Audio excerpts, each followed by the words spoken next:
బంగ్లాదేశ్‌లో హిందువు అయినటువంటి దీపు చంద్ర దాస్‌ని దారుణంగా ఆ కుటుంబాన్ని చంపి తగలబెట్టిన ఘటన ఉంది గదా! కావాలని చెప్పి దైవదూషణ అన్నటువంటిది ఒక ఆరోపణ చేసి, వాళ్ళ ఇంటి దగ్గరన స్టిక్కర్‌లు అతికిచ్చి అది చించాడంటే దైవద్రోహం చేశాడంటూ దారుణంగా హతమార్చినటువంటి ఘటనకి సంబంధించినటువంటి నిందితుడు.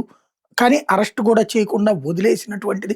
ముందు అరెస్ట్ చేసినట్టు డ్రామాలాడింది ఆనాడు యూనస్ ప్రభుత్వం. ఇప్పుడు పాకిస్తాన్‌లోని దురంధర్ బంగ్లాదేశ్‌లో గూడా తయారయ్యే ఇంకో కొత్త దురంధర్ ఏర్పడ్డారు. లేపోతే గుర్తు తెలియని వ్యక్తులు అక్కడ గూడా లేపేస్తున్నారో తెలీదు గానీ, మహమ్మద్ హుస్సేన్ అనేటటువంటి వాడెవడైతే ఈ ఘాతుకానికి పాల్పడ్డాడో ప్రమాదవశాత్తు చనిపోయాడు. అది ప్రమాదవశాత్తునే. సహజ మరణమే. అలాగే లెక్కనుకోవడమే కరెక్ట్. బట్ అప్పుడు ఒకవేళ అది సహజ మరణం అయితే కర్మ తిరగబెట్టింది అనుకోవచ్చు. లేదా దురంధరులు ఏదన్నా చేసుంటే మంచి పని.